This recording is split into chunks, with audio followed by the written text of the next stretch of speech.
Bonjour, donc de retour avec cette vidéo. Cette fois-ci, je parle de dividendes. En fait, puis je parle plus précisément de dividendes versés en argent. Et puis dans le cadre d'une répartition de bénéfices de la compagnie. Donc je suis toujours dans le contexte d'une société par action. Alors je parle de ce sujet parce que quand même c'est un sujet qui est récurrent. Et il m'arrive souvent quand je parle à des actionnaires, donc ils disent que moi j'ai été payé en dividende. Ok, c'est bon, c'est correct ça. Mais quand j'essaie de creuser un peu plus, admettons je pose la question as-tu produit un T5, un relevé 3? Parfois il me dit non, parfois il dit, et c'est pas carrément de quoi qu'on parle. Je lui dis, est-ce que la compagnie était solvable? Est-ce que le fait de prendre des dividendes n'a pas généré une situation où la compagnie était insolvable? Je dis insolvable grosso modo, mais la loi précise carrément que l'actif doit en tout cas être supérieur au passif pour pouvoir déclarer et payer un dividende. Sans parler que le fait de dire j'ai été payé en dividende, c'est pas juste, parce qu'on ne paye pas quelqu'un en dividende. Le dividende, il vient récompenser l'investissement que l'actionnaire a fait dans la compagnie. C'est pas la même chose que le salaire. Le salaire, lui, il récompense un effort, un travail, un emploi. Et puis, la personne qui reçoit le salaire, c'est un employé, c'est pas l'actionnaire.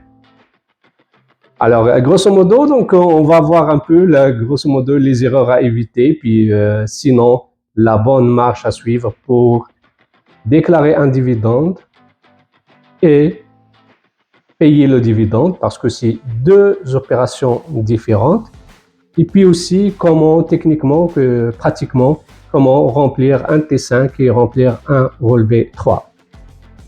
Donc, supposons qu'on est en présence d'un actionnaire, je dis un actionnaire, mais ça peut être 2 ou 3, ça ne change pas grand-chose. Et puis, je vais simplifier aussi la situation pour dire qu'il s'agit d'un type d'action, donc on va dire des actions ordinaires, donc c'est ça. Donc, supposons qu'on a un actionnaire ici, actionnaire, c'est Monsieur A. Et puis lui, il détient 100% des actions ordinaires dans son Inc. OK. Puis, supposons donc, comme j'ai dit tantôt là, que la situation, supposons que la situation de la Inc., je vais appeler parfois compagnie, permet de déclarer un dividende. Donc, je dis les conditions parce que parmi les conditions, on déclare et on verse un dividende à un actionnaire, pas à un employé, c'est un actionnaire. Donc, là, je suppose qu'il y a un actionnaire. OK, on va dire que c'est Monsieur A. 2. On suppose qu'il y a, grosso modo, un bénéfice non réparti. Ça veut dire qu'il y a de l'argent qu'on peut répartir ayant payé toutes les dettes, tous les impôts, tout était payé, donc il y a de l'argent à distribuer. Parfait. Et puis, surtout là, ce qui est le plus important, il ne faut pas mettre la compagnie dans une situation où elle ne serait pas solvable. Parce que le dividende, c'est pas comme un salaire. Un salaire, on peut toujours payer des salariés, même si c'est déficitaire. Mais pour un dividende, non, c'est on récompense l'actionnaire un retour sur l'investissement. Quand il y a vraiment de l'argent, ça ne met pas en péril la vie de la société, de la compagnie.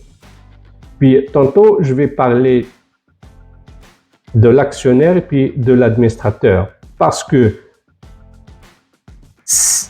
c'est pour déclarer un dividende, ça c'est une compétence de l'administrateur. C'est pas la compétence de l'actionnaire. Parfois, on a l'actionnaire qui porte le même chapeau, mais c'est l'administrateur qui peut déclarer un dividende et non pas l'actionnaire. Parce que ici, on est en présence de, on va dire,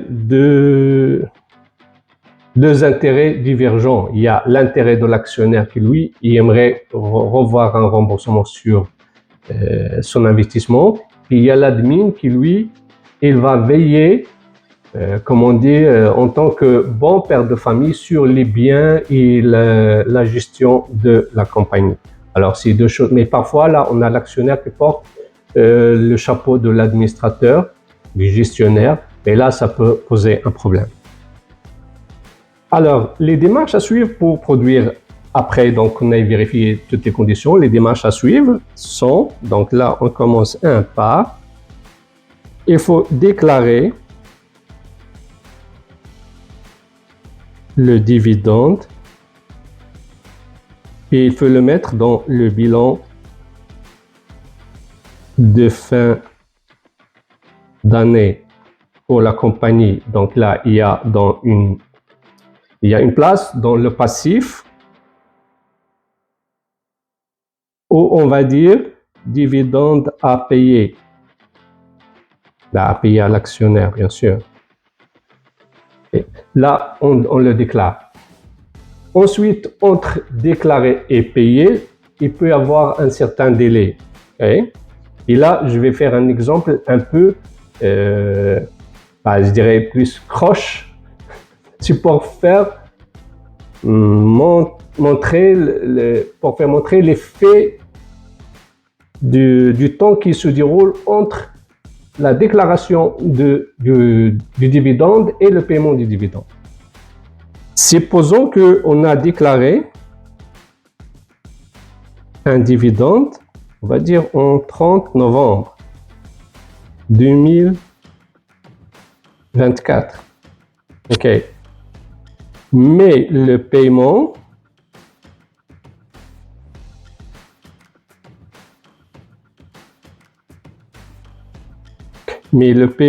du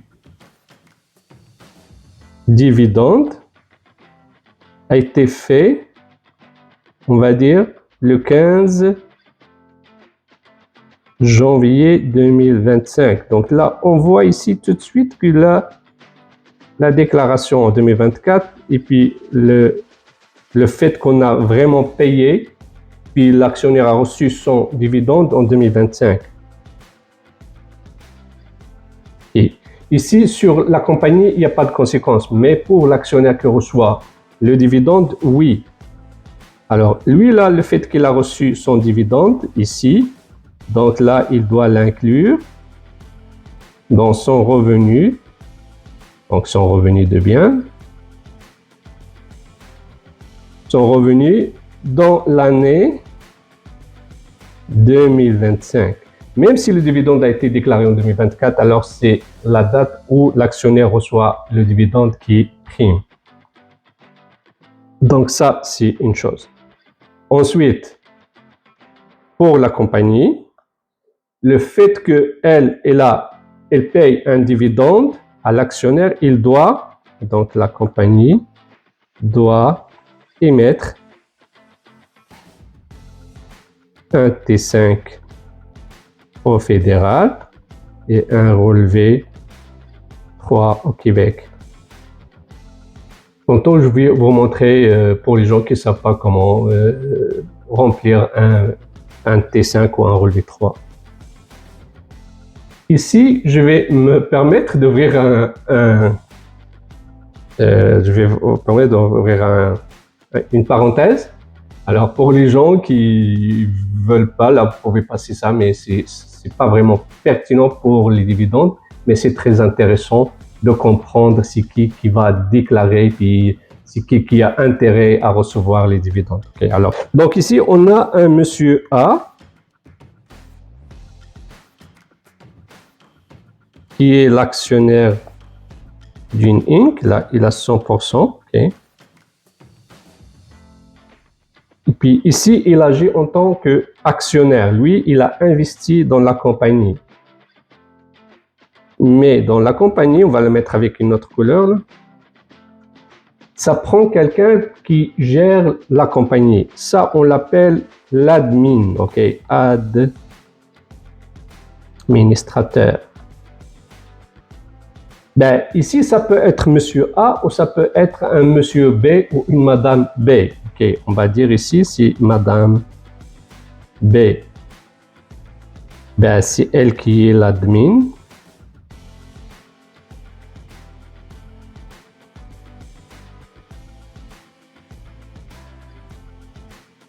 De la Inc. Okay. Et puis, en général, normalement, il faut que la madame B avec le monsieur A, ils ne doivent pas avoir aucun conflit, aucune liaison, parce que c'est deux intérêts différents. Donc là, on va dire ça. Là. Ici, il y a un intérêt de l'actionnaire monsieur A, mais ici, on va le faire avec une autre couleur. Ici, la madame ici, il veille à l'intérêt de la compagnie. Et puis parfois, les intérêts, ils peuvent être contradictoires. Je vous donne un exemple tout de suite.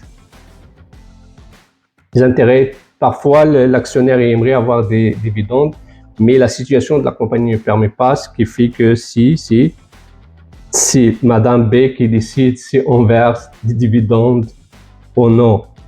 La Madame B, ça peut être quelqu'un étranger à Monsieur A. Ça peut être, admettons, un comptable ou un fiscaliste ou quelqu'un qui sait gérer ou une secrétaire ou n'importe. Et puis, normalement, c'est ça qui est conseillé. Il ne faut pas que l'actionnaire ait à gérer les biens de la compagnie parce qu'il y a un conflit d'intérêts. Je vous donne un exemple concret qui reflète ce que je dis parce que parfois, l'idée ne va pas être claire parce qu'il y a du monde qui vont dire bah, l'actionnaire, c'est normal, lui, son intérêt, c'est que la compagnie va continuer, puis être viable et puis faire un maximum de profit. Mais c'est pas toujours. Supposons ici dans le Inc.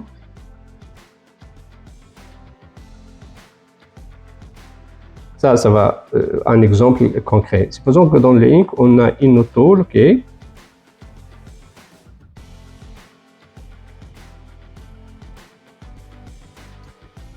Peut-être c'était un camion, un pick-up, là, qui a été acheté à 60 000. Okay. Et puis, actuellement, là, on va dire, ce pick-up, là, il vaut, là, la GVM, on va dire, il vaut 40 000 $. OK. Ici, si l'actionnaire qui gère la compagnie, lui, il serait tenté, par exemple, de vendre ce camion, puis il peut le vendre, admettons, à 15 000 ou 10 000, okay? Il peut le vendre à 15 000, okay?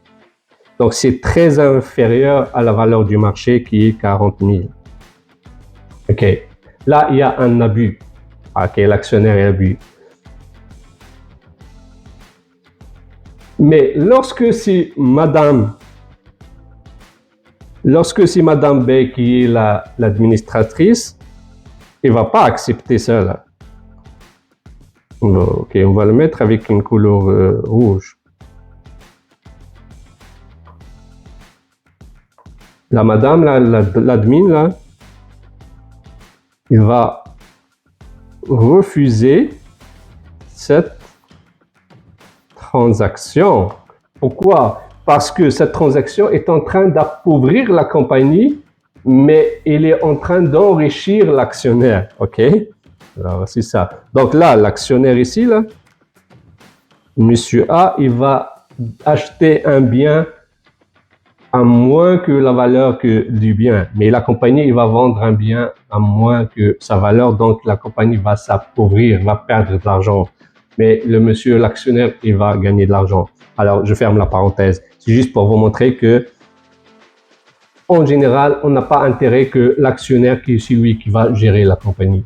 Parce que c'est des intérêts parfois qui sont contradictoires. Alors, on ferme la parenthèse. Donc, on avait dit qu'il faut produire un T5 et un relevé 3, ça c'est au Québec, ça c'est au fédéral. Alors, à quoi ça ressemble pour les gens qui ne savent pas c'est quoi ça? Ok, on va le partager avec vous ici. Alors, pour les gens qui n'ont jamais rempli un T5 ou un relevé 3, alors c'est ici. Alors, j'ai marqué ici, là, sur le fédéral, ça c'est le T5, provincial c'est le relevé 3, 5 et 5, mais il va y avoir une ambiguïté quand même. Parfois, on parle de dividendes, déterminés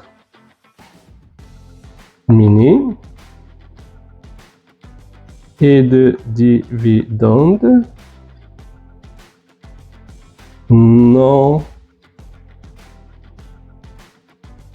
déterminés. Alors, les gens qui ont cette ambiguïté, normalement, en tout cas moi, dans ma pratique, si plus, je dirais 90, 99, je veux dire carrément 100%. Là. Alors, moi, là, c'est 100%. Moi, c'est 100% des dividendes parce que ça, c'est des dividendes dans le cas où c'est des petites compagnies qui payent un taux réduit, ok? Donc là, ils ne dépassent pas de 500 000. On ne dépasse pas 500 000, ok? Alors, je vais quand même mettre les conditions. Alors, dividende déterminé, c'est tant que le profit, on va dire, là, j'essaie quand même de mettre ça un peu en général, mais je dirais le profit est inférieur à 500 000 $. Pour la compagnie et les compagnies associées, mais en général, on a une seule compagnie, donc le problème ne se pose pas. Et puis, il ne doit pas avoir zéro revenu de placement. Parce que le placement, c'est un autre taux qui n'est pas le taux réduit. Mais en général, on n'a pas ça et on n'a pas ça. On tombe dans des dividendes déterminés. Alors, c'est ça que je vous montre ici. Donc là, ici, c'est les dividendes autres que dividendes déterminés. Et ici, il y a une majoration. Donc là, en majeur à 15%. Puis ici, on donne un crédit. Alors là, c'est ça que j'ai mis ici. Donc, rendu là, parce que je sais que parfois, il y en a du monde qui saute à la fin de la vidéo pour avoir la conclusion générale. Alors, c'est ça la conclusion. Du moment qu'on décide de distribuer un dividende, ben là, il faut d'abord s'assurer qu'on peut le faire. Mais du moment qu'on peut le faire, il faut produire un T5 au fédéral et produire un relevé 3. Et là, l'actionnaire, il doit s'imposer sur ça. Mais dans la réalité, il y a des gens qui prennent l'argent de la compagnie en supposant que c'était des dividendes. Okay. Mais la loi, elle a prévu qu'après 2 ans, si vous n'avez pas fait un T5 ou un relevé 3, vous êtes censé avoir pris des dividendes.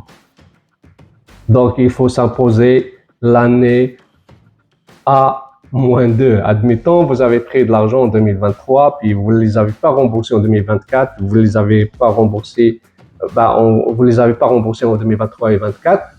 Là, il faut s'imposer sur cet argent en 2023. C'est un peu compliqué, mais l'idée, c'est ça. Il ne faut pas juste prendre l'argent puis vous dire, oh, ok, j'ai pris des dividendes. Donc, je pense que j'ai rien oublié. Puis, comme je vous dis toujours, si vous êtes rendu jusqu'ici, c'est parce que vous avez aimé la discussion, vous avez apprécié la vidéo. Je vous invite à aimer la vidéo. Je vous invite à s'abonner à la chaîne.